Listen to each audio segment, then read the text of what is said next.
Okay, so today we're going to review how to find the area of a circle. So we've got a circle here, and if we were to look on our formula chart, we would know that our formula is A equals pi r squared. So we're going to talk about what that means here in just a second, but first of all we need to identify these pieces. So A is obviously for area, pi is this symbol, and this is the pi symbol, and we're going to use approximately 3.14. It's really the relationship between the circumference and diameter of a circle. R is going to stand for the radius of our circle. So we're going to find what the radius is here in just a second. But if you'll look over here at our circle, we've got just this piece right here that goes to the edge, and that's actually our radius. So the radius is halfway across the circle, so it's basically from the midpoint to the edge. If we had this whole length would be the diameter, so that would be 12. But in this case, it's asking, and this formula uses the radius only. So the first step is to write our formula, which we already did. The second step would be to fill it in with the pieces that we know. So we don't know the area, so the A comes down in our formula. For pi in 7th grade, we're going to plug in 3.14 because that's what we are told on our formula chart. And then r squared is actually an exponent. So we need to talk about what r squared actually means. R squared is not r times 2. So we're going to put a little bit of a x over that. It's not r times 2. It's actually radius times radius. So it's the radius times itself twice. So instead of writing 6 squared, we're going to go ahead and write what this multiplication problem would look like.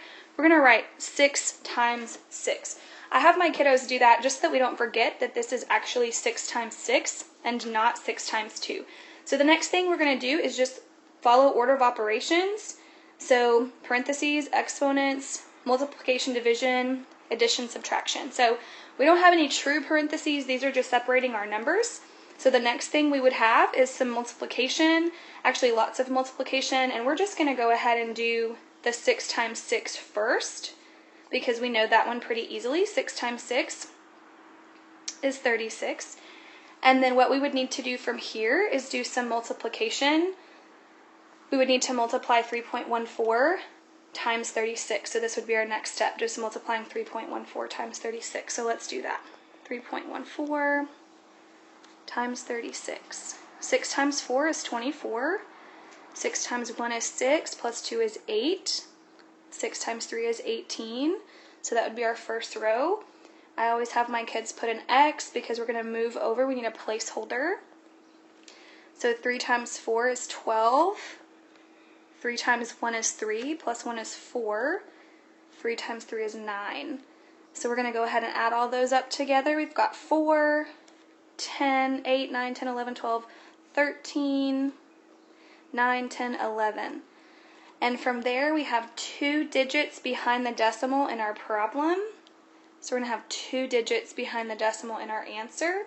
So the area is going to be equal to, and we need to finish our sentence just like you would in a language arts class, 113 and 400ths, and I didn't give you a unit, but we'll go ahead and call this centimeters. So our final answer, we would need some units on that. We would say that it's 113 and 400 centimeters squared. That would be our final answer. And remember, area is the space that fills up the circle. So this would be, if I were to shade what we just found, we found the entire area inside of this circle. So if we were to cover it, if it was a garden and we wanted to cover it with some grass, if there was a fire pit and we're covering it with dirt, that would be the application of what we just found.